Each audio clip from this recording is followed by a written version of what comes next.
Bueno, ahí estamos grabando.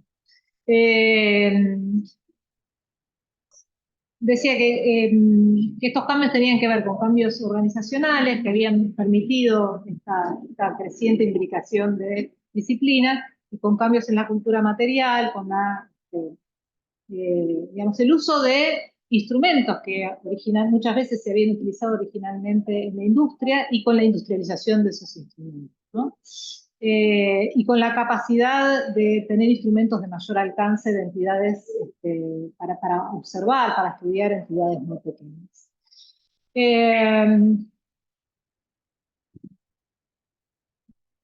Estoy con algún problemita para pasar los slides.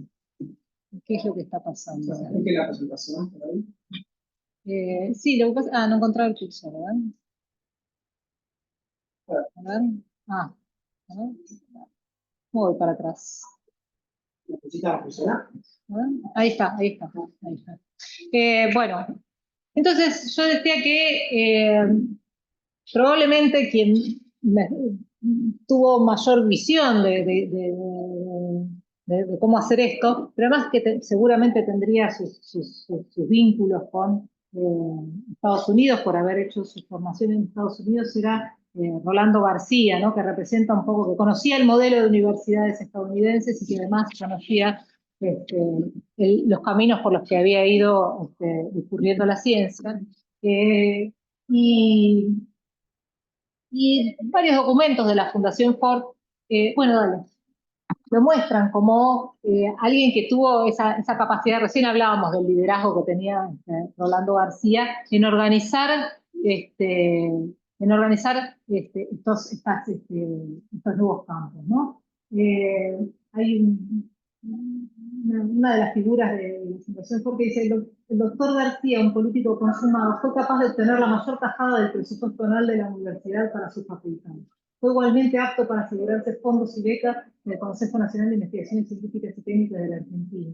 Y en los círculos internacionales, él y sus científicos atrajeron la asistencia no solo de la Fundación Ford, sino también de la Fuerza Aérea de los Estados Unidos, del Banco Interamericano de Desarrollo, de los Institutos Nacionales de Salud, de la UNESCO y varias otras fuentes, ¿no? Digo, poder organizar todo eso implicaba también contar con recursos.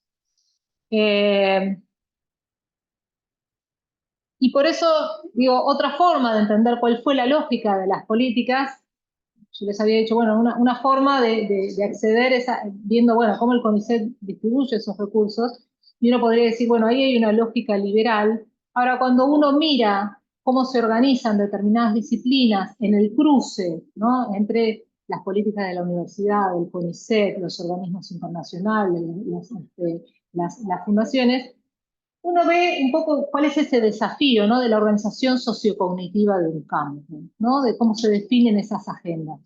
Creo que uno de los textos que tenían justamente habla de eso, ¿no?, de cómo se va organizando sociocognitivamente el campo de la física, ¿no?, era la idea. Y ahí ve uno cómo se articulan expertos extranjeros que vienen de la UNESCO con actores locales en un programa disciplinario digamos, que también incluye distintas instituciones, como los científicos de exactas. El artículo está más enfocado en ver lo que pasa en exactas, pero ahí también los expertos que vienen a esta facultad van a interactuar con laboratorios de otras universidades.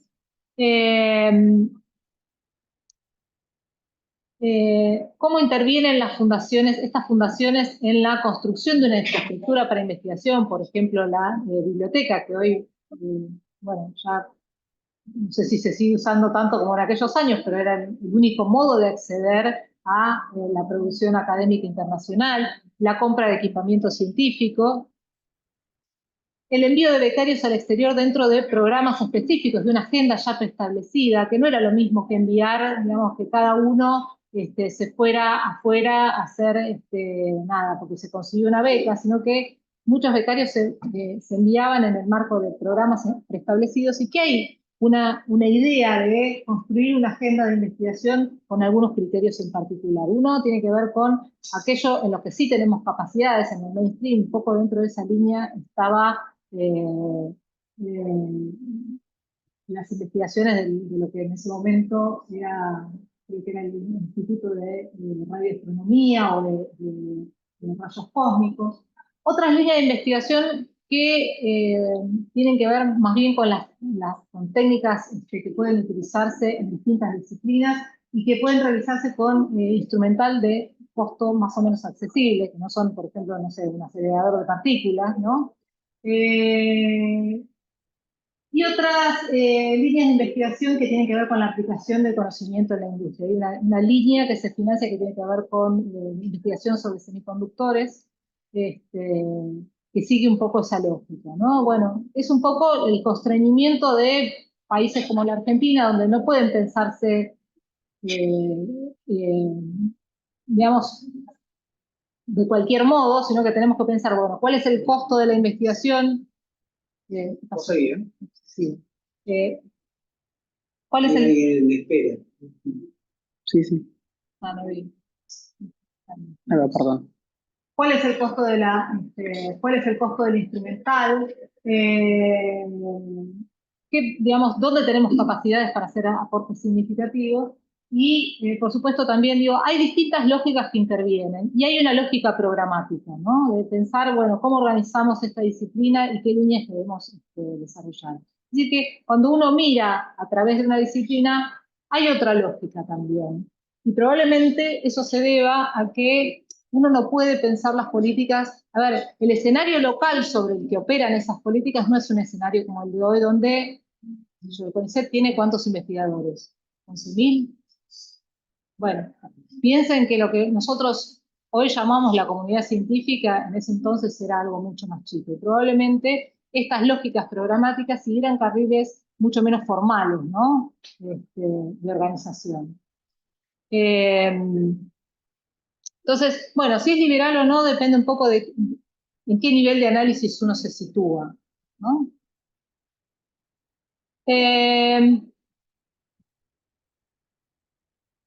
Y esa lógica programática también tiene que ver con una modalidad distinta de financiamiento en estos años. Digo, el rol de las fundaciones estadounidenses no aparece en la década del 60, es anterior, pero es muy distinto el financiamiento que se provee a algún líder académico local que el financiamiento institucional. Justamente lo que años después decía Rolando García es hay subsidios puros y subsidios impuros, ¿no? Los subsidios puros eran aquellos que se canalizaban a través de instituciones porque ahí los actores locales tenían más capacidad de definir sus agendas y para qué, en qué se invertía ese dinero, que los subsidios que le da, no sé, que le daba la Fundación Rockefeller a algún líder en el área biomédica en los años 20 o 30, ¿no? Y un poco esto coincidía con la idea que tenían las fundaciones estadounidenses de la construcción de capacidades institucionales, ¿sí? Es decir, que hay cierta capacidad de negociación o cierta vocación de negociación local y también cierta afinidad de intereses.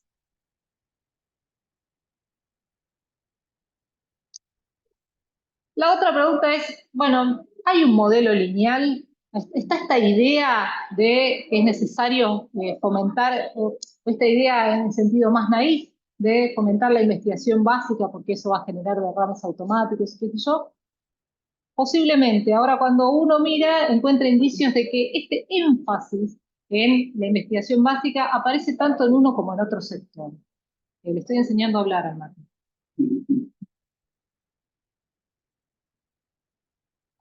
Aparece tanto en uno como en otro sector, ¿no? Entonces, hay algunos autores que trabajaron sobre esto del modelo lineal, ¿no? Que supuestamente están en este informe de Vannevar. Lo que dicen es, el modelo lineal no existe como marco conceptual para las políticas, o no existió en este informe de Vannevar Bush. Digamos, lo que hay ahí es una defensa de la investigación básica frente a dos cuestiones. Por un lado, no sé si ustedes escucharon hablar de la affaire Lysenko, ¿sí? El caso Lysenko. Sí, sí, en la Unión Soviética. Que es o de la idea de que podía existir en el caso de la Alemania nazi una ciencia aria, ¿no? Bueno, digo, estaba muy presente en la inmediata posguerra esta idea de la intromisión de determinadas doctrinas políticas en las teorías científicas, ¿no? El cuestionamiento de la genética mendeliana. Y también estaba la preocupación por toda la investigación orientada que había disparado la guerra y por el secreto de las investigaciones vinculadas con la guerra.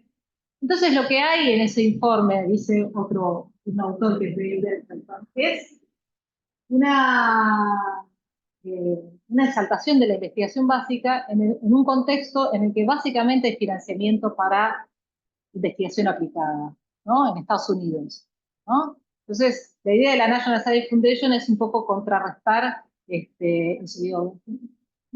de hecho la National Science Foundation tardó como 8 años en crearse, y recién fue en el 57 en que empezó a tener, su presupuesto empezó a incrementarse en mayor medida que los organismos sectoriales como y la Comisión de Energía Atómica, digo, todos los institutos de salud, digo, que era, digamos, el organismo que representaba la investigación. Y yo creo que el discurso de los actores locales en relación con la investigación básica, que ese énfasis, tanto del sector tradicional como del moderno, hay que entenderlo digamos, en el trasfondo de las configuraciones retóricas que se van articulando en el escenario internacional, ¿no? Una es esta, ¿no? La dicotomía entre democracia y totalitarismo, ¿sí? Que se va configurando en la inmediata posguerra. Ustedes hablaron las veces anteriores, ¿no? de estos editoriales de la revista Ciencia e Investigación, donde se asocia al peronismo con regímenes despóticos, totalitarios. Y que es una discusión que hay en el plano internacional también, ¿no?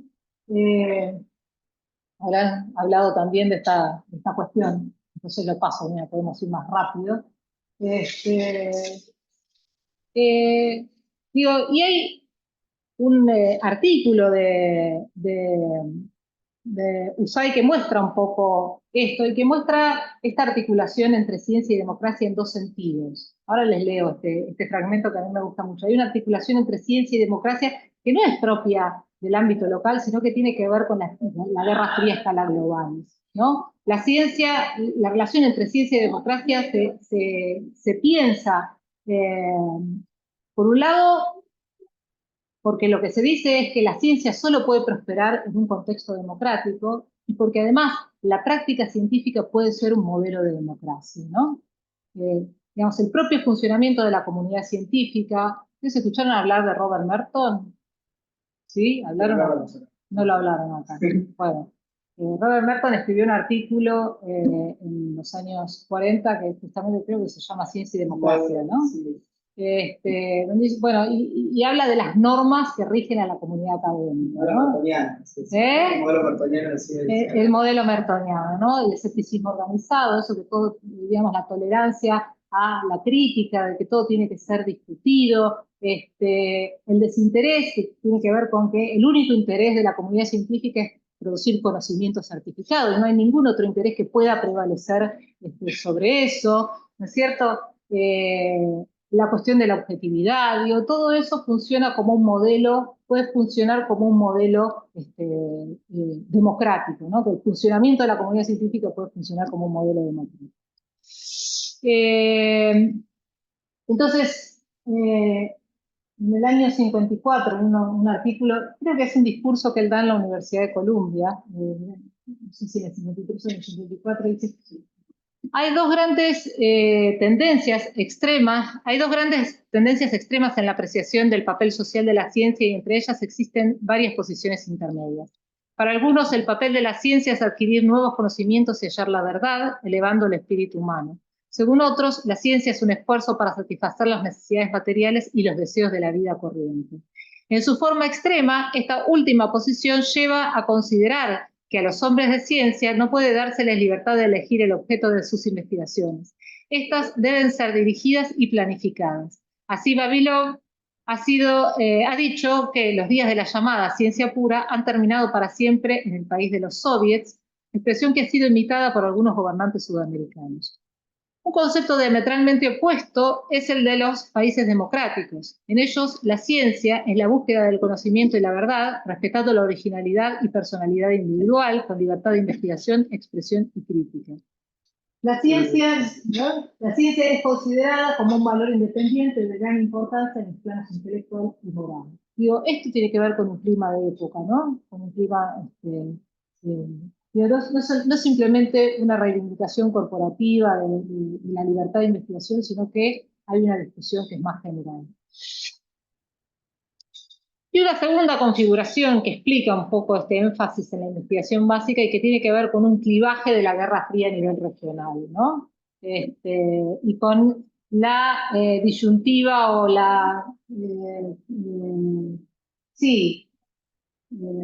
binomio desarrollo o dependencia, ¿sí? Y que va a ir configurando los discursos de los años 60 de la teoría de la dependencia, etc., ¿no? Pero que tempranamente tiene expresiones de un concepto que después se vuelve de uso mucho más corriente, como el concepto de imperialismo cultural. Dice Frondizi, esta es Riccieri, dice, la universidad que no investiga se transforma en institución parasitaria. Tiene que vivir a expensas de las demás instituciones del mundo, a la espera incesante del correo. Desde hace tiempo se habla, y con razón, de los peligros del imperialismo económico y político. Pocos reparan, sin embargo, en el imperialismo cultural.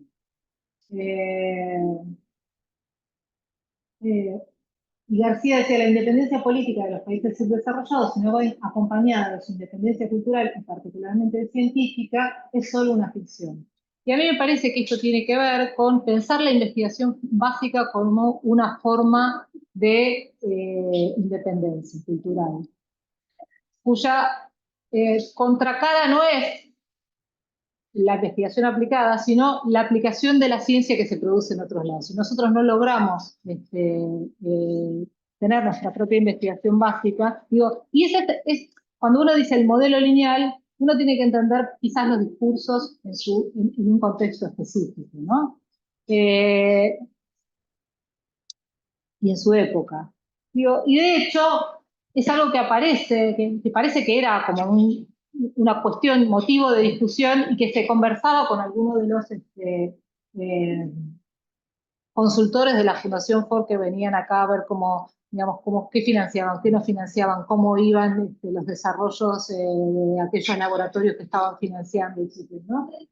Uno de ellos, que era Cherski, dice, discutimos en términos generales el lugar de la ciencia fundamental en un país con recursos económicos limitados, ¿no? Digo, que también es una buena pregunta, ¿no? La investigación básica en un contexto con recursos limitados, donde hay pobreza, etc.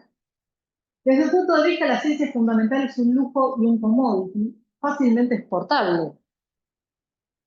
Visto así, dedicar un esfuerzo sustancial a la ciencia básica en un país relativamente pobre es una mala asignación de recursos. Es provocador, ¿no? Por lo menos.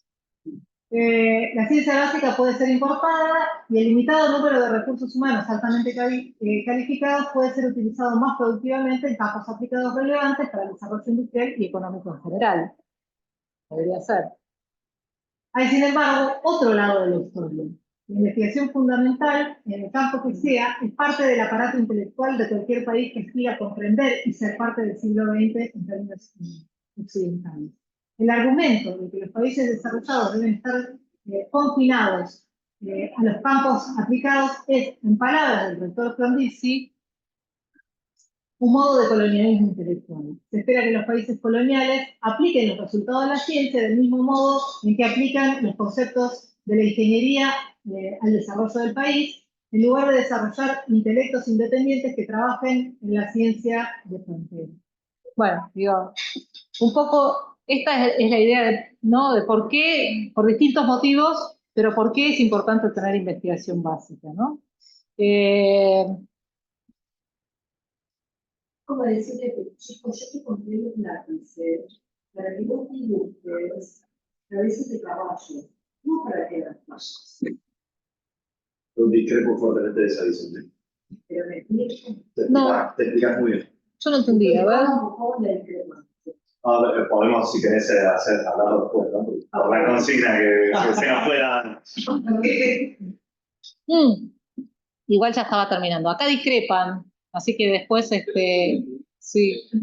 La fundación Ford, ¿no? Venía y hacía toda esa investigación del medio y veía si servía o no el aporte que hacía.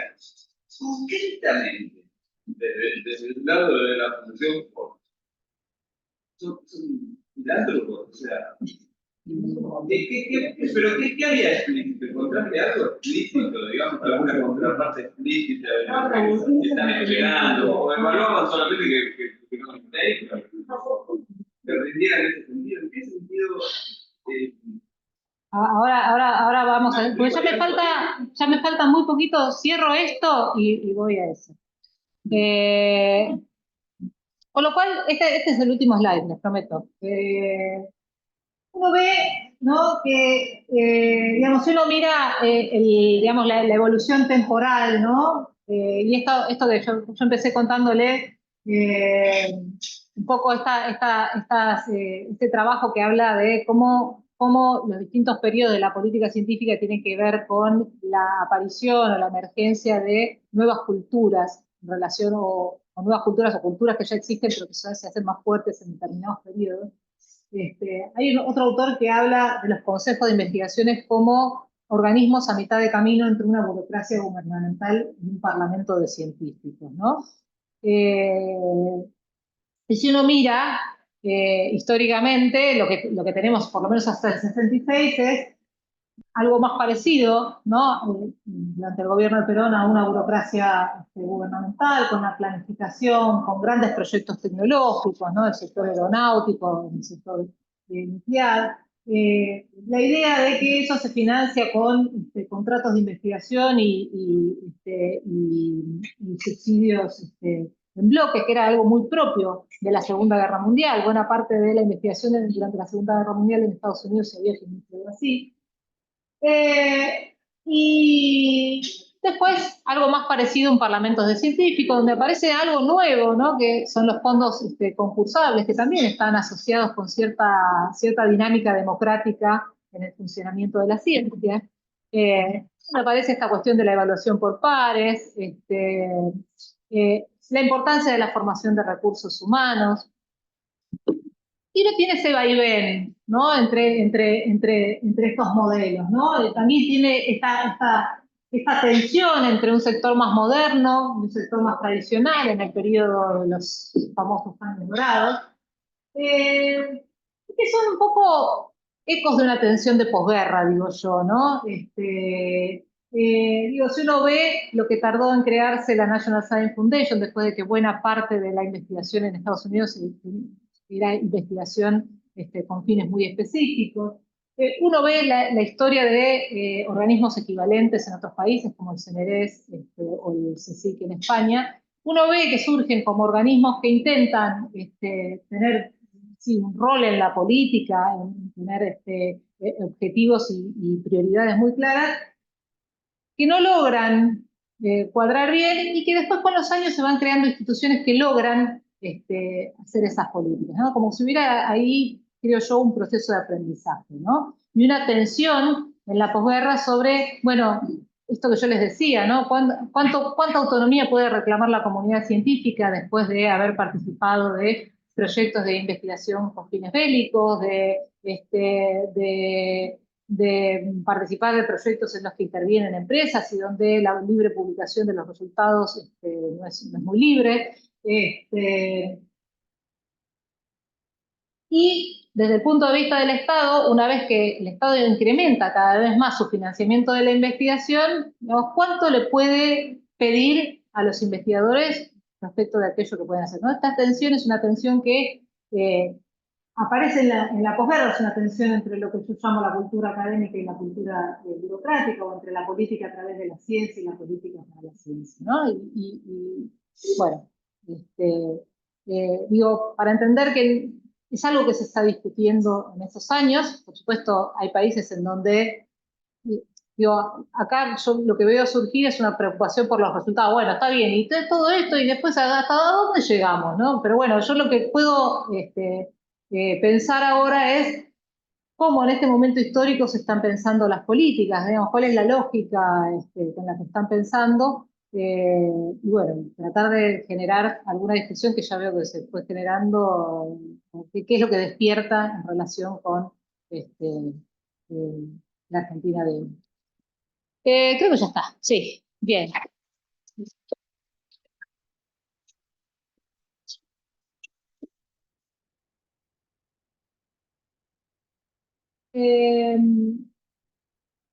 Voy a tu pregunta. Mirá, yo lo que pude ver, yo también me preguntaba lo mismo que te preguntabas vos. A ver, qué se les pide en contrapartida? Yo creo que es parte de una estrategia, a ver, creo que hay distintas cuestiones, y depende también del campo de investigación. Creo que es parte de la diplomacia cultural, ¿no? De la diplomacia cultural. Digo, la ciencia se habla en inglés, no porque sí, ¿no? Es parte de la diplomacia cultural. Es un lenguaje que se adapta muy bien al estilo del conocimiento científico. Sí. O el Mejor, conocimiento, mejor que el chino, mejor que el japonés. Yo diría lo que está diciendo Carlos en realidad. No, que tal vez fue un proceso con mayor conexión y lo que se hizo fue el lenguaje de la ciencia se adoptó al inglés, ¿no? Conforme había un uso intensivo del inglés, y bueno, terminó siendo natural. Para nuestra generación, que ya en los años 40, 30, acá el lenguaje científico de la facultad era el alemán, por ejemplo. Y el francés después, y el inglés después. Si vos vas a la biblioteca, los libros de matemáticas son en francés. Bueno, pero esto que vos contabas. En línea que yo conozco, en ruso, se ha publicado muchísimo, semejante a lo que se publicó en inglés, desconociendo el mundo adentro. Bueno, pero recién hablábamos con Carlos, mirá. Yo estaba en inglés y los investigadores no leían en ruso. Y viceversa. Bueno, pero... Y en China se le cumplió la pólvora, igual que para Polo, y no se sabía que los chinos detrás de la muralla tenían pólvora y de este lado de la muralla. Pero no nos vayamos a China y la muralla, porque si no nos vamos muy atrás. Pero yo quería contestar a la pregunta que me hacía Silvio. Recién hablábamos con Carlos, él me contaba que en el 62-63 hubo una muestra de libros de ciencia que se hizo en la Manzana de las Luces, de libros de ciencia de Estados Unidos, que seguramente se utilizarían acá, del Centro Link, ¿sí? Digo, a ver, yo les decía, bueno, ¿qué pasa a fines de la década de 50? Bueno, ahí es el ingreso ya más rotundo de la Guerra Fría en América Latina. Y que la ciencia se hablara en inglés era importante, ¿no? Había que generar, digo, finalmente lo que estaban haciendo la Fundación Ford o la Fundación Rockefeller era formar a las élites, ¿sí? Era formar a las élites. Entonces, me parece que va por ese lado, digo, y la diplomacia cultural es muy anterior a la Guerra Fría, digamos, a escala continental. Digo, desde la Segunda Guerra Mundial, América Latina es un territorio muy importante para Estados Unidos, y la División de Relaciones Culturales del Departamento de Estado empieza un programa muy importante para llevar gente a formarse a Estados Unidos, para que aprendan el idioma, programas de intercambio entre bibliotecas, digo, toda una red, digo, programas de desarrollo agrícola en distintos países de América Latina, digo, programas de desarrollo de salud en toda América Latina, porque América Latina era un aliado estratégico. ¿Sí? Era un aliado estratégico. ¿Sí? Digo, de hecho, Bueno, no en el caso de Argentina. Era un potencial. Exacto, eso quiero decir, exacto. Exacto, no en el caso de Argentina, pero Brasil era un aliado. Sí, Brasil era un aliado estratégico. Brasil era un aliado estratégico. Bueno, por eso el marco Es una estrategia cultural.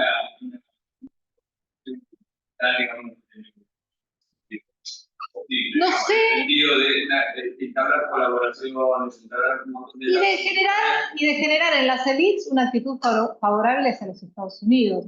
Porque, a ver, la Unión Soviética también tenía sus estrategias de penetración cultural. Este discurso que da Usai en el 54, creo que es un año después que a Usai lo nombran como presidente honorario de la Asociación Argentina por la Libertad de la Cultura, que era una filial local del Congreso por la Libertad de la Cultura, que era una avanzada digamos, anticomunista, si se quiere, de los Estados Unidos. ¿Sí? Y que tiene que ver con articular, digo, Congreso por la Libertad de la Cultura, la idea de libertad, de democracia asociada a la cultura, digo, en contrapartida, la Unión Soviética tenía ¿cómo se llamaba? World Peace Council, o algo así, ¿no? Digo,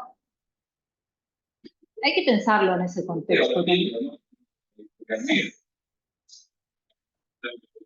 Exacto, o a través del partido, ¿no? La llegada a través del partido también. Digo, y se jugaba acá también eso. Ahora, creo que también hay otras cosas, por ejemplo, en los campos que investigan grandes sistemas, ¿no? Oceanografía, no sé, atmósferas y todo eso, necesitan también información global.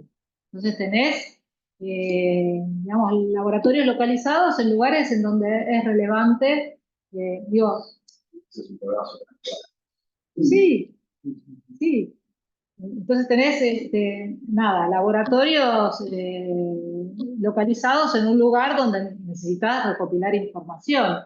Digo, antes hablamos de la industrialización de la ciencia. La industrialización de la ciencia también tiene que ver con la producción de grandes masas de datos científicos. El Año Geofísico Internacional, ¿no? Que se realiza en el 57-58, en el que participan unos 60 países, produjo una cantidad de información que ni siquiera ha llegado a procesarse, ¿no? Como esto digamos, el screening de compuestos para drogas contra la malaria o contra el cáncer, ¿no es cierto? Bueno, yo creo que algo de esto debe haber. Son hipótesis que yo voy pensando, pero de todos modos la Fundación Ford no intervino ahí, pero sí creo que estaba metida, por ejemplo, en el caso del Instituto Argentino de Radioastronomía, la Carnegie Institution de Washington, ¿no? Pero bueno, sí había, digamos, objetivos quizás más puntuales en algunos casos y que tienen que ver con aspectos cognitivos, con aspectos de las disciplinas o de los campos, y cosas más, si se quiere, graciosas, como la diplomacia cultural. Pero como parte de la diplomacia internacional de la potencia. Exacto, sí.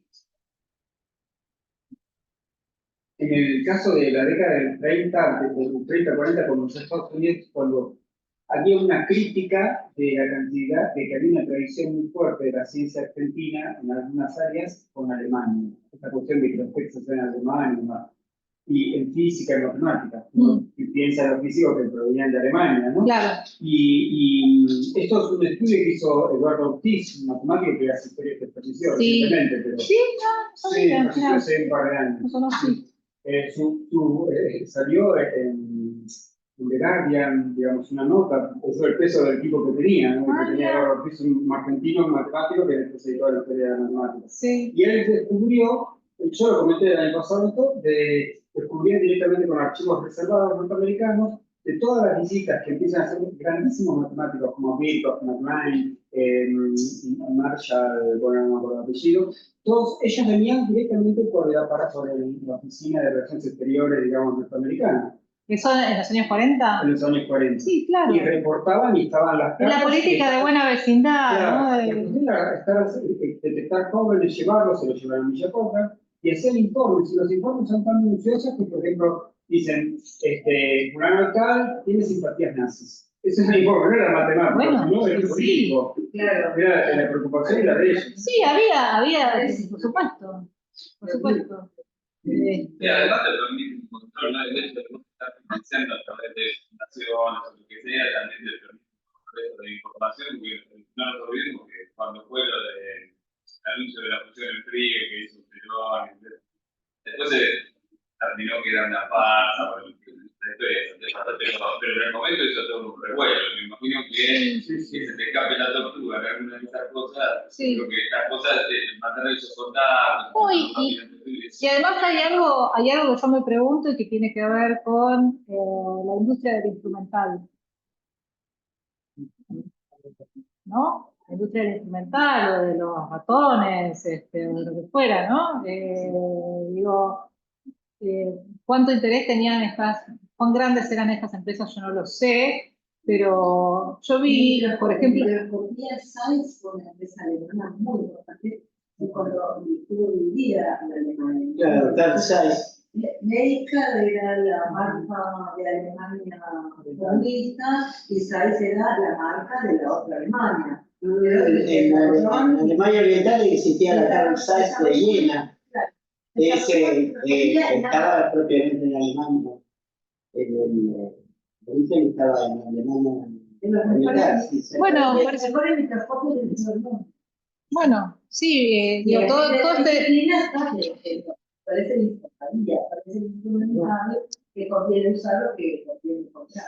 Claro, bueno, también tiene que ver, yo imagino, yo encontré, por ejemplo, en el caso de Brasil, no me acuerdo, era como un estudio que habían acordado el gobierno de Brasil con algún organismo estadounidense que ahora no me acuerdo, sobre, bueno, cómo desarrollar la ciencia, etcétera, ¿no? Y bueno, una de las sugerencias era, bueno, no me acuerdo, leí hace bastante el documento y decía, bueno, que podrían comprar los instrumentos en Estados Unidos. Entonces ahí eso me dispara, ¿no? La pregunta de, bueno, está bien, entonces digo, hay que vender todo eso, ¿no? Mire, los préstamos del BID, de los programas del BID de equipamiento de laboratorio vienen atados a que países contribuyentes sean los recipiendarios de las compras. Sí, en este caso yo no, en el caso de Estados Unidos, perdón, me estoy yendo de foco. En el caso de Estados Unidos yo no vi nada que me indique que era una cláusula en el contrato, pero no sé, me pregunto si no estaba eso también por detrás. Si los temas están vinculados con las compras del día específico, cosas que son privadas. Bien, si quiero hacer una pregunta. Era por esto, en ciencias sociales, Sí. cada vez que se hablaba, lo poquísimo que sé, títulos de libros y alguna cosa que estudié, nunca vi nada profundo, pero había una cosa muy fuertemente crítica en los trabajos sobre los apoyos de la Fundación Ford en el desarrollo de las ciencias sociales, particularmente en Brasil. No sé si hay diferencias en esto de la influencia de la Fundación Ford en las ciencias sociales que no sea comparable, por ejemplo, con las ciencias exactas. ¿Por qué es tan crítico? Por lo menos los trabajos que vi por ahí no lo son y todos así, ¿no? ¿Por qué es tan crítico crítico hacia el financiamiento? En lugar de exactas tendría que ser experimental, ciencia experimental. Sí. No porque puede ser teórica. Las ciencias exactas también pueden ser teóricas. Teóricas o experimentales. Sin necesidad de comprar un libro. Efectivamente. ¿No? El costo puede ser más diluido. Sí. Pero espera que respondo a lo que me preguntaba Carlos. ¿Por qué es más crítico?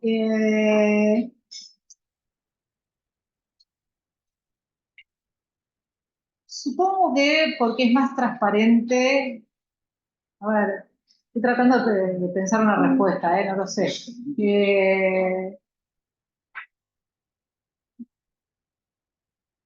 Yo creo que las ciencias exactas tienen esa imagen de mayor objetividad, ¿no?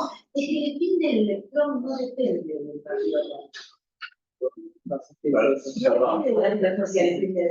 Pero, Sí, acá te quieren responder, dale. El electrón para el comunista, para el socialista, para el nazi, para todo va a ser el mismo que el fin del electrón. no solo no estoy de acuerdo, me parece que es medio hablar la discusión. Entonces, por ahí quieren hablar de la actividad, pero posta que.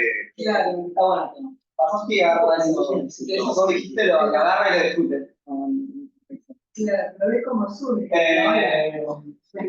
Bueno, no nos queda muchísimo. Quería hacer un comentario sobre el último slide que presentó Diana. Adriana, sí. Sobre la tensión entre los dos modelos, el modernizador y el tradicional. Solamente una cosa. En el proyecto del grupo de Rolando García, y que empezó a ejecutarse en esta facultad, el departamento de industrias era un departamento conjunto con la facultad de ingeniería. Estaba pensado en un desarrollo industrial argentino. De la industria química, ¿no? No solo de la industria química, sino la industria de alimentos, la industria medicinal, o sea, el proyecto era muy amplio. Bueno, sí, quedó reducido a compartir un edificio. La verdad es que estaría bueno estudiar ese caso, porque no sé si hay material para indagarlo, pero no sé, a mí siempre me llamó la atención y no sé en qué quedó. Cosas escritas sueltas, pero no hay nada. Pero hay cosas, la gente de industria se ocupó de algunos cada tanto. Mira, o del área de alimentos, o del área. ¿Cómo fue que habían hecho este edificio? Una planta piloto. Claro, el objetivo era que la semilla de planta piloto y de incubadora de nuevas empresas. Claro. Ese era el proyecto. Bueno, lo que pasa es que también, a ver, los resultados de una política no se pueden ver en 10 años, ¿no? Hay procesos que son mucho más largos. Entonces, yo por eso les decía, yo puedo pensar, bueno, ¿cuál era la idea? ¿Cuál era la concepción? ¿Hacia dónde querían ir, no? Ahora, uno no puede pensar, bueno, está bien, pero finalmente no llegaron a nada. Bueno, hay un proceso político que está por encima de eso y que hace que necesariamente muchos caminos queden truncos, ¿no? En 10 años uno no ve el resultado de algo que va hacia, no sé, una planta piloto, ¿no? Porque era un trabajo que implicaba formar recursos humanos, crear infraestructura, generar mecanismos y dispositivos de articulación, diálogos, aprendizaje, un montón de cosas que probablemente no suceden en 10 años, ¿no? El desarrollo de la vacuna de la que hablábamos antes y todo eso, bueno, no es que se debe simplemente a la pandemia. Tenía que estar ese equipo en esa universidad y generar esas articulaciones, crearse algo como la Agencia Nacional de Promoción, bueno, Agencia I+D+I se llama ahora. Y esos son años, ¿no? Digo yo.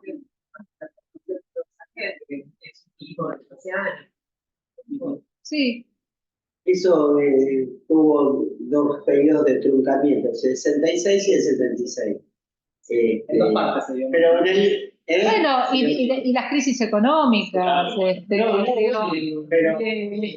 Digamos, hubo un continuo, digamos, de 11 años acá en la facultad, en un sentido. Sí, bueno, a ver, es contrafáctico. Si no hubiera sucedido el golpe del 66, ¿qué hubiera? Siempre me lo pregunté, como que me daba mucha curiosidad, decir, ¿qué hubiera pasado si? Y no sabemos. ¿Íbamos por el buen camino o no lo sabemos? Un solo dato. Ustedes son de generaciones posteriores. ¿Ustedes se imaginan que Brasil pasó el Producto Bruto Industrial de Argentina en el año 77 recién? O sea que la Argentina era una potencia industrial superior a Brasil hasta el año 77. Esto con datos oficiales. O ¿Te lo saben eso? Yo me lo acuerdo porque en el curso de posgrado de Ingeniería en Petróleo nos lo dijo el profesor de Producción y Tratamiento del Gas, que creo que todavía vive 90 y pico de edad, Noguera, seguramente. Él nos dijo, quédense tranquilos porque Brasil no tiene ni petróleo, Bueno, ni gas.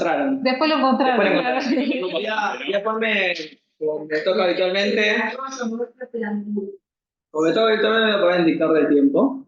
Estamos complicados. No, quería que discutiéramos un poquito más en profundidad algo que Adriana ya presentó y adelantó algunas funciones respecto a las dos posiciones que representaban, o sea, no eran solo ellos dos, pero las dos posiciones que representaban Fusey y García respecto a la institucionalización de la ciencia, cómo se hace ciencia, en qué se hace ciencia, etcétera, etcétera.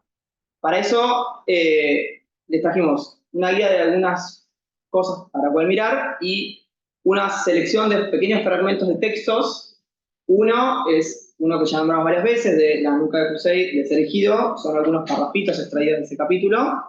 Y dos, esto nos lo facilitó Adriana, son dos fragmentos de dos informes de la Fundación Ford, en las cuales la persona que escribe cada uno de esos informes relata su experiencia producto de las charlas que tuvo con Fusey y con García y lo que esa persona observaba de ellos dos. La idea de esto es, por ahí, darnos 10 o 15 minutos, no hace falta que todos leamos todo, si quieren cada uno agarre alguno de esos textos para leer y podemos después de manera colectiva reconocer lo que están los tres textos. Discutir un poco esto, ¿no? ¿Qué es lo que se imaginaban o cuál era la tensión entre los modelos de institucionalización científica que representaban Fusey y Rolando García? Exacto. Para quienes están... Ahora se los voy a pasar. A quienes están de manera virtual, se los voy a compartir los archivos. Sí, si no, pasarles el link y... Sí, pero tengo un montón de cosas. Voy a compartir otro. Que te compartí yo. Bueno, mandale el archivo. Son los dos Word que hay cargados. Claro. Son los Word. La idea es que, bueno, puedan revisar estos fragmentos, ¿sí? Y acá tienen algunos ejes para poder debatir, ¿no? Las posiciones de Rolando García y Fusey, la ciencia aplicada versus la ciencia básica, ciencias exactas versus ciencias sociales, ¿no? Como esa dicotomización, ¿no? Para pensar estas ideas, ¿sí? Y que podamos seguir hablando, que un poco son cosas que fueron saliendo en la charla de hoy, pero la idea es que podamos hablar un ratito de estos temas. Bueno, casi estuvieron nosotros. ¿Tuvieron casi?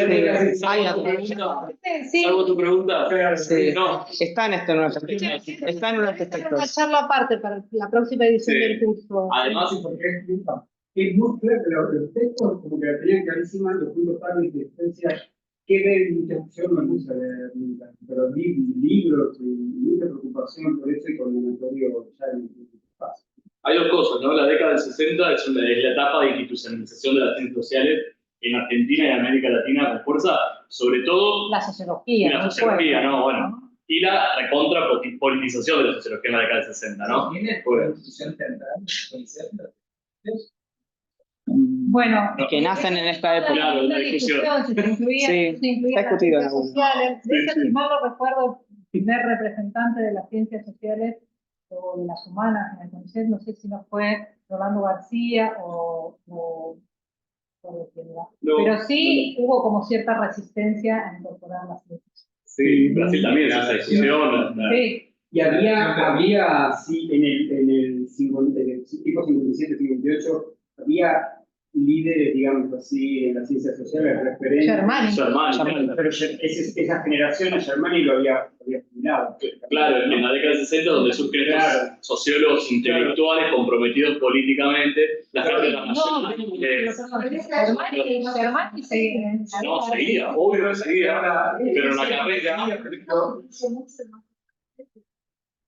Pero eso es posterior. Yo tengo entendido que a Germani, la generación de jóvenes, en el grupo en los fines de los 50, 60, de alguna manera lo ponen en la sombra, ¿no? Hay como una Lo ponen en la sombra como que Sí. Germani no entendía la nueva sociología, no entendía, como que era positivista, como que categorías de ese tipo, la divinidad. Creo que es la hija. creo que uno de los una biografía del padre, entonces, Sí. ¿cómo? Bueno, la hija creo ahí saqué eso, ¿no? Yo Como no lo que, leí todo, o sea, yo leí como que algunos fragmentos. hay un Nos damos 10 minutos para leer. Vale. Sí, mira, Vamos haciendo orden. no, pero cargué Sí. un artículo para, no creo que ya está, o está en una de las clases, no sé, viste que armé cronograma y no sé ya dónde quedó. Un artículo de Lucas Rubinich que se llama Los sociólogos intelectuales y hace como el recorrido de Germani, la década del 60, 70 Claro. y la dictadura. El otro que Está trabajó buenísimo. mucho eso es Alejandro Blanco. Claro, bueno, sí, también está ahí. Editar Sí, sí, alguna sí. vez, ¿no? Sí. Pero Está buena la discusión de ciencias sociales y cómo además se pasa de este perfil más ligado a Germani, más como más técnico, ¿no? A un perfil más intelectual de la labor del sociólogo, ¿no? Más comprometido políticamente, más allá de que bueno, Germani hay desarrolla. carrera de literatura Sí, sobre sí, eso. a mí me encanta. Sí. Se llama- Rolando había contratado a Leandro Sichner como asesor. Sí. Mirá. ¿Quién lo contrató? Rolando García.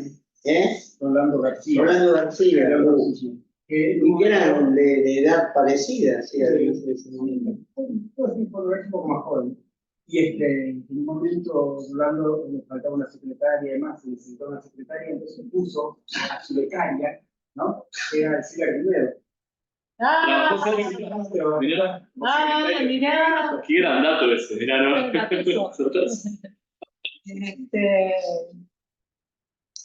Eso me lo contó Leandro Sichner y después muchas veces fui a ver alguna vez a Silvia primero y bueno. Claro, te contó eso. Igual, digamos, en términos de cuestionamiento de la participación, vos me preguntabas por el cuestionamiento de la participación de las grandes fundaciones, también fue, en las ciencias duras también fue muy fuerte el cuestionamiento. Pero da la sensación de que fue muy estudiantil, ¿no? Bueno, Es lo que dice lo que Barzal. yo entiendo es que varios departamentos o varios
Bueno, Yo, antes de arrancar, me gustaría preguntar a la gente que está del otro lado de la pantalla si quiere decir algo, porque acá coparon la palabra los presenciales.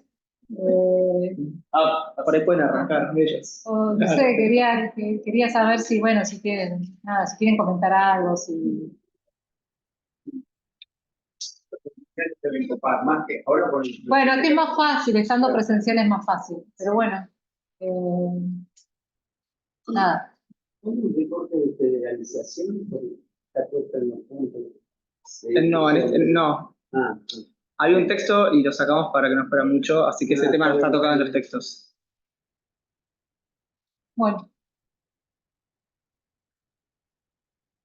Bueno, entonces vamos con los presenciales, no sé. Había quedado, no sé si vos habías quedado en Sí, comentar claro, algo. un par de cosas que tienen que ver con la discusión general, pero no con los personajes de Hussein y García en particular. Pero como, o sea, yo me voy a descargar solo desde ya para no andar careteando, ¿no? Digo, claramente estoy del lado de Fernando García. Es más, en la última parte, en el Deberíamos haber agregado la pregunta de qué lado estás.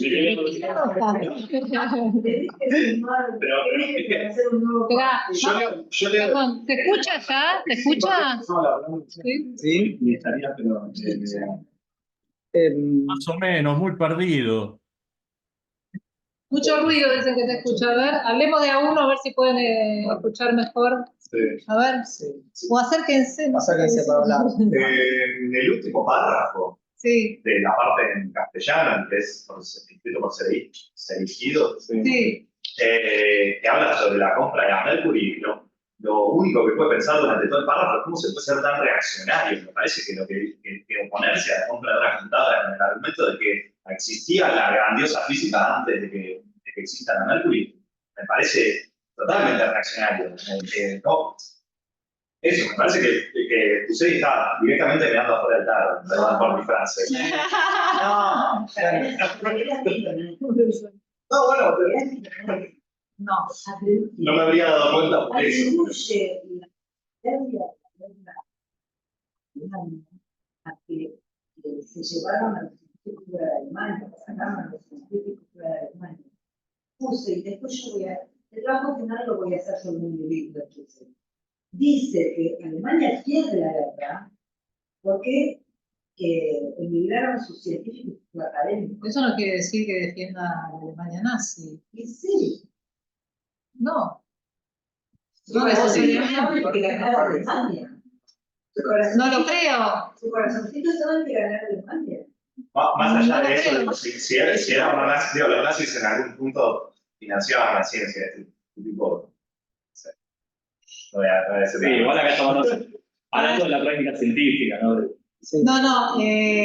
No, a ver, yo creo que un poco hay que pensarlo en esa clave en la que estuvimos hablando, ¿no? Obvio. Es una cuestión generacional que no es solamente una cuestión de edad, sino que tiene que ver con cómo cambian las prácticas científicas. Yo no tengo dudas de que su preocupación era que Argentina tuviera buena ciencia. Eso está clarísimo. Se puede equivocar, como vos decís. Me parece Perfecto, francés. Me parece que es una crítica súper razonable que hace cuando observa, según de la boca de Serigido, cuando observa que existen presiones gremiales y componendas políticas en las votaciones sobre cosas, que las decisiones a tomar en el CONICET. Y claro, tiene un montón de sentido que para alguien ajeno a la política y ajeno a las ciencias sociales, todo eso le parezca un chanchullo y una corrupción, cuando lo único que pretende es que la ciencia eleve el alma humana. Perdón, no me acuerdo de qué párrafo estás hablando. El último párrafo, estoy hablando de dos cosas al mismo tiempo. Okay. La de presiones gremiales aparece en el tercer párrafo de esto que en castellano por ser elegido. Y lo de que es ajeno a las ciencias sociales, en el que está en inglés, que es de Oscar Villas. Es curioso el parentesco que tiene ese pensamiento de Husserl, repitiéndose ahora como farsa, con el que expresan ahora aquellos que hablan de ser partidarios de la libertad de avance. Porque en definitiva el discurso es de que toda deliberación y toda discusión entre grupos que no fueran los de la élite es un dispendio de recursos de quienes realmente han sido elegidos por el destino para tomar decisiones. Entiendo qué paralelismo haces, ¿no? Yo estoy totalmente de acuerdo con eso que dijiste. Me parece que para mí está clarísima la correlación entre la gente que cree que la ciencia debería ser totalmente libre y ajena de la mano de los gobiernos y que es solamente un fin para elevar el espíritu humano. Hay una correlación muy grande entre la gente que piensa eso y la gente que no sabe nada de ciencias sociales. Para mí están correlacionadas esas dos cosas. Además, claro, está la otra, la de la parte de ciencias sociales, no está descrita en el escrito en inglés, ¿no? Claro. Que es el informe de... Pero yo me pregunto lo siguiente, ¿quién piensa hoy? Digo, hay mucha gente que piensa que la ciencia tiene que ser una elevación del espíritu humano y nada más.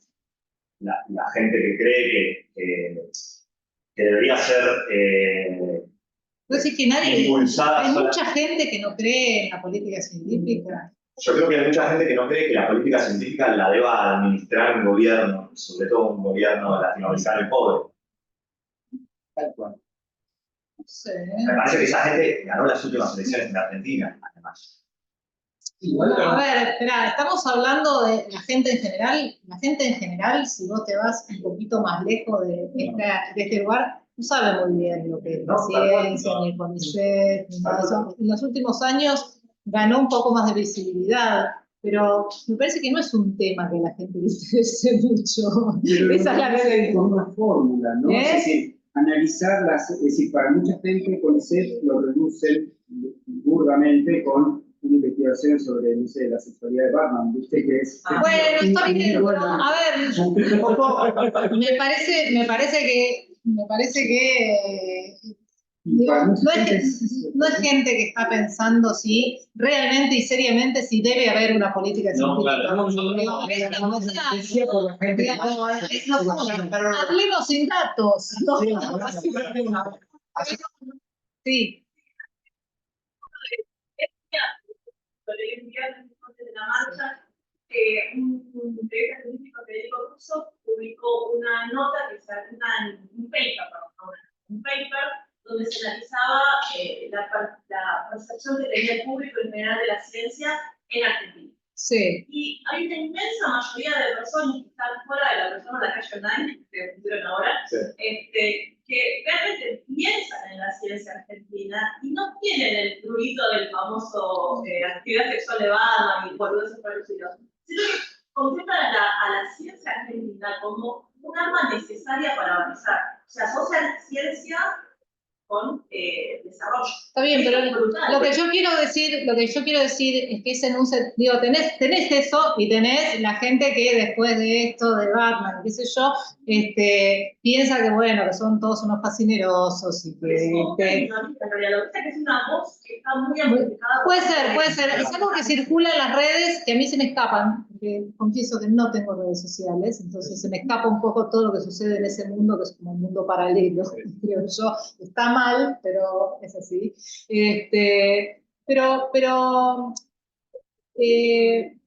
A ver, en gente que piensa la ciencia y que sabe de qué se trata la ciencia, no de, digamos, en aquellos que dicen, bueno, la ciencia es algo bueno, porque también es cierto que la ciencia tiene buena prensa, ¿no? O la ciencia, bueno, los científicos del CONICET son todos ñoquis y no sé qué, bueno, ¿no? Ahora, la gente que realmente piensa la ciencia y qué debería hacerse con la ciencia y cómo hacer con la ciencia, yo no sé si hay muchos que digan, bueno, la ciencia debería ser el cultivo del espíritu. ¿No? Digo yo, pregunto, en todo caso. Yo creo que tal vez en aquel momento. Tal vez en aquel momento tenías una ciencia que a lo mejor no era tan democrática. Estaba más restringida a una élite que hacía la ciencia que a las masas, entre comillas, que no le accedían a la universidad, y que tal vez eligieron carreras científicas. Bueno, la Argentina... ¿Es posible que Hussein represente eso? Que representa una elites. A las elites. Mira, Lo que dice acá en el texto en inglés es que Hussein consideraba que era un riesgo sostener personas, hombres, cuya educación e ideas no eran maduras. a ver. ¿En cuál de los dos? Claro.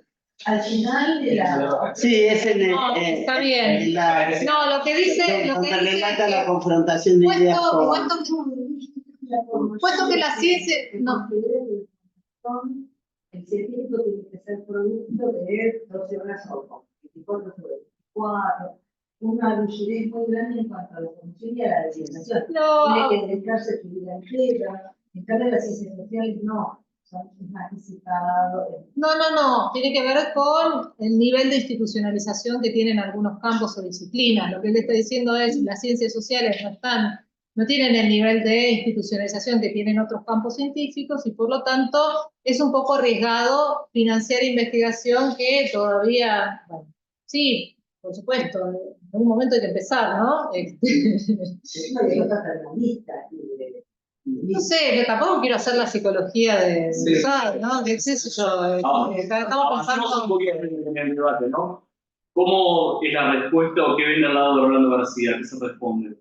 ¿Qué podemos reconstruir a partir de lo que leímos sobre Rolando García? Digo porque nos quedan 10 minutos, entonces tenemos que empezar a... Me parece que la discusión está en términos de cómo interpreta el sistema científico. Ajá. Se interpreta un sistema científico que se construye por la labor individual de los científicos, y Rolando García propone un sistema científico más activamente promovido. De hecho, esta cuestión de arriesgarse a empezar a financiar, por más que se suponga menos fortalecido en un campo de conocimiento, es la cuestión de empezar a fortalecer para generar.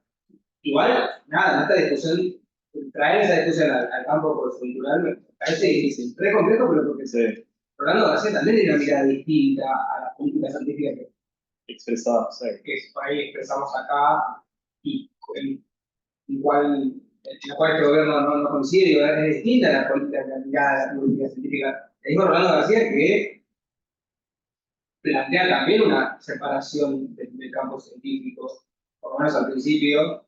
Esto lo hablamos acá, ¿no? De lo sorprendente y lo contradictorio que resulta que, siendo tan manifiestamente antiperonistas, tengan un foco en el desarrollo social de la ciencia, ¿no? O sea, que a priori parece una contradicción, pero en definitiva también tiene que ver con los intereses que se ponen en el paradigma político del inglés, cómo se mete la política en interpretar las instituciones. Tienen dos miradas de instituciones distintas y aparentemente José tiene una mirada sostenida en el tiempo, porque viene sosteniendo lo mismo hace muchos años antes de la discusión. Y se da la cuestión generacional, lo dicen en los informes de un chabón un poco más conservador, pero es coherente. O sea, dijo siempre lo mismo, intentó siempre lo mismo. Cambió la ciencia por ahí, cambió la forma de ver la ciencia, cambió la forma de interpretar efectos sociales de la Cambió el ciencia. escenario. Es indudable que tuvo un rol, uno no puede digamos, criticarlo desde el punto de llegada y es anacrónico, pero hay una cosa que llama curiosidad, digo, que es el nivel de relevancia que tiene el plantea, al punto que es tiene más pregnancia su postura política del presidente del propio Rolando García, en un gobierno que aparentemente tenía intención de desarrollo científico. Esta cuestión de que esta mirada impacte más que la de Rolando García, siendo Rolando García tan hábil, pero que Hussein era premio Nobel. Bueno, por eso digo, ojo, eso pesa muchísimo. Eso te iba a decir. O sea, yo soy político externo, soy el actual gobernante del país. Y digo, ¿qué hacemos con la ciencia? Como preguntémosle al que más sabe, ¿a quién vas a buscar? Claro, efectivamente. ¿No? Hay como una autoridad. Claro, hay como una autoridad construida científicamente que no te hace, digamos, idóneo para hacer política científica. Está siendo acusado de marxista. Pero aparte de Hussein, además de ser un científico, generalmente a uno, porque acá del otro lado no escuchan de a uno. Además digo que además de ser premio Nobel, Hussein construyó como parte de la institucionalización de la ciencia. Sí, ¿no? bueno, a ver, antes del CONICET era la Asociación Argentina para el Progreso de la Ciencia, que daba becas, que daba financiamiento, y eso fue también un proceso de aprendizaje en el camino de la profesionalización de la investigación. Sin meterse en la psicología del personaje. Pero sí hay que meterse un poco. Yo te digo que es algo que cuando vos te pones a estudiar estas cosas decís, quiero saber más, quiero saber qué pensaba. Tiene mucho sentido de cómo es la formación de él, porque mientras los demás son todos de plata, él viene de abajo. ¿Quién? No tiene plata. No es un Brown Menéndez, no es un Lenoir, claro. pero tampoco es un obrero. No, la rema más y tiene la inquietud de que puede quedarse. Y el tipo hace, toda la formación la hace remando y, como quien diría, con el culo de la silla todo el tiempo. Y es de esta persona que tiene el perfil de que es como si fuera un sacerdocio. Sí, así es, sí, está clarísimo. Sí. Y el tipo llegó a premio. Entonces, esa es la línea que él baja. Puede ser rígida y todo, pero también estamos hablando de una persona de... El señor que fue premio Nobel. Cuando fue Benito Benítez, comprar una computadora que vale lo que con el tipo nunca tuvo el manejo de esa para ninguna de sus investigaciones, y va a premio Nobel. Y viene uno que está debatiendo lo de qué porque es la época y yo les digo que yo trato de pensarlo, trato de imaginar cómo se conforma esa concepción de la ciencia en este contexto. Digo, más allá de que uno desde acá pueda decir, pero mirá, que para mí compartía columnas de La Nación con el abuelo de Carrillos. Quiero agregar unas cositas para el análisis. No voy a decir lo que pienso al respecto. Sí, quiero meter un par de elementos para que tengamos en cuenta cuando pensamos estas preguntas. Porque tiene cierto riesgo cuando uno empieza a usar paradigmas de la actualidad y qué sé yo. Siempre hay que pensar todo en cuestiones de contexto político, económico, institucional. Estos tipos están discutiendo en pleno auge del desarrollismo. Rolando García lo habla desde ese lugar, un poco, ¿no? En esta época el neoliberalismo no existía todavía, no pasó todo eso por el medio, nosotros estamos hablando en un momento en el cual ya pasó todo eso, y más desde lo institucional, de lo que ocurrió con la ciencia, yo creo que hay por lo menos dos quiebres ahí. Uno que es claramente entre Hussein y García, donde Hussein venía de una lógica muy artesanal de hacer ciencia. Que ojo, que había acuerdos también, no es que era una fragmentación, a mí no me dio la impresión de que fuera una fragmentación así irreconciliable, me parece que había algún punto en el que remaban para el mismo lado, en el que era importante, para ambos había como un piso de acuerdo, ¿no? Después había como esas diferencias, esos cortes generacionales, digamos, de pensar las prácticas científicas de distintos modos. Pero sí me parece que había un piso de acuerdo, no era una ruptura... Dirigían el CONICET. No era que había algún piso a corto en la cadera. Exacto. Sí. Bueno. Y lo otro, una última cosita, también es que cuando pensemos en la actualidad del sistema científico en relación a esta época en la cual están discutiendo, los modos de hacer ciencia y los modos en los cuales la ciencia se vincula con el sistema productivo y todo eso también cambiaron infinito en el medio, ¿no? Digo, esto que hablábamos antes, cómo se vincula el sistema científico con las empresas, con el sistema productivo, todo eso, nada, cambió muchísimo a partir de los 80 principalmente. Entonces, también tengamos cuidado un poco ahí cuando analizamos esa época, esas variables, ¿no? Sobre eso. Yo quería hacer un comentario justamente abonando lo que vos dijiste y que me parece que es un tema central y que fue antes y va a seguir siendo en el futuro, que son a veces los quiebres generacionales. Es decir, en un momento hablan generaciones muy distintas y ven cosas muy distintas y se repiten los mismos argumentos. Voy a citar un ejemplo no reciente, pero fue de los 85, 86. Una pastillita. Rolando García tenía alrededor de 40, 42 Sí, años sí, siendo decano de esta facultad. 38 creo que cuando soy. Bueno, más, Sí. más Yo joven. creo que a los 40 estaba jugando con muñecas. Sí, creo que asume los 38 No años. sé, claro. bueno, por ahí es un poco mucho, ¿no? Pero es una exageración. Pero digo, era muy joven. Y el grupo que lo acompañaba eran algunos más jóvenes que él, y eran Exacto. jefes de departamento, todos una generación de 30 y pico de años haciéndose cargo de la facultad. Tenía 40, una cosa así. Y a veces, y hay ciertas disciplinas que además, como el caso este de la computación, genera rupturas a otras disciplinas que son más tradicionales. Y el ejemplo que me tocó a mí vivir fue en el Consejo Directivo de la Facultad, año 80, entre 85 y 87, se discute la creación de un grupo de, había que explicarlo esto, las computadoras se van a poder comunicar entre sí. Eso, no, pero no, bueno, y había que invertir dinero. Se estaba creando el correo electrónico. Había un nodo acá, un nodo en la CONEA, un nodo, creo que en la Universidad de La Plata y no me acuerdo qué otro más. Bueno, los argumentos de yo hice un doctorado, hice no sé cuántos papers y no necesitaba todo eso, ¿viste? ¿Para qué? Si las revistas te llegan igual por otro camino, ¿para qué? Todas esas cosas, exactamente los mismos argumentos por la discusión que se hizo acá. Y no en vano también era una disciplina que además todavía no tenía la jerarquización que hoy tiene. La computación, no nos olvidemos que se crea como una carrera una carrera que no tenía la licenciatura en ese momento, sino como computador científico dentro del departamento de matemática, y haber institucionalizado que fue un departamento de computación, también es algo de los 80, fue muy resistido por los profesores mayores. ¿Por qué? Porque había que traer profesores que no tenían un currículum estilo exactas, una carrera académica llena de papers, sino que habían puesto una pata en la empresa y una pata como Marshall, por ejemplo, digamos, que una pata en la empresa y una pata en el sector académico. Entonces no tenían el mismo nivel de producción.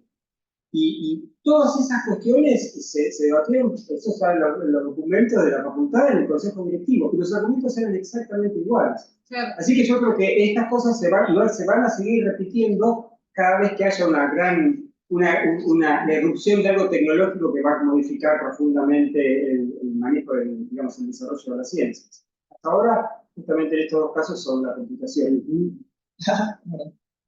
Además, tiene ganas de hacer alguna intervención, así ya vamos redondeando. Y más que nada decir algo. Ay, mira, sí, Pero yo como que muy final. Se hablan sin. No tienes una voz. No, bueno, voy a estar más alto. Yo ahora no. Por supuesto estoy completamente de acuerdo con que había puntos de acuerdo, ¿no? Ambos escribos que quieren tener ciencia argentina progrese y aparte siendo un boludo, yo no lo quería dejar así cuando hablé. Pero sí me parece que. Si se levanta de la tumba, se vuelve a puede escuchar. No, ambos son personas que saben muchísimo más que yo, incluso académicamente, quiero decir. Pero para mí, con esta intervención que hizo Carlos, lo que decía Santi, se cae de maduro que la que termina siendo la ganadora de la historia es la posición de Rolando García, en el sentido de que a esta altura están empezando a escribir el estructuralismo latinoamericano, diciendo que existen los países centro y los países periferia, conceptos que nosotros hoy tenemos totalmente incorporados, pero que en ese momento eran totalmente nuevos, y Hussein creía que, o por lo menos parece dejar de manifiesto, que la mejoría de la ciencia viene de la mano de las mentes brillantes y su estructura de lomo.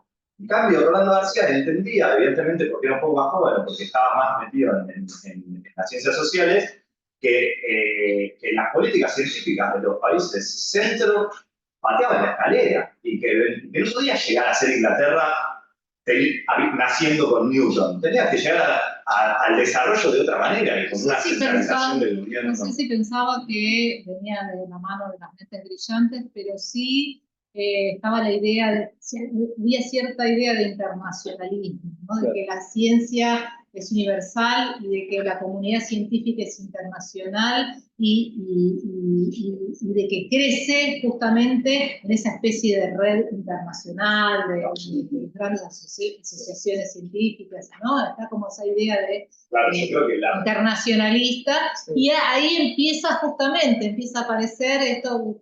Digo, me parece que la expresión más clara es la de Riccieri Frondizi en el slide, ¿no? De hablar del imperialismo cultural, del colonialismo, que es el reverso, digamos, ¿no? Del imperialismo cultural o científico, y efectivamente empiezan a aparecer estas nociones de centro y periferia que después van a ser muy claras en todo el pensamiento latinoamericano y sociocognitivo desarrollo, sobre que van a hablar la clase que viene. La que viene vamos a hablar, viene Sergio Friedman a hablar de peronismo y universidad, y después sí ya nos vamos a meter en ese debate que va a haber para tela para cortar. Bueno, primero le agradecemos a Adriana nuevamente participar en el espacio.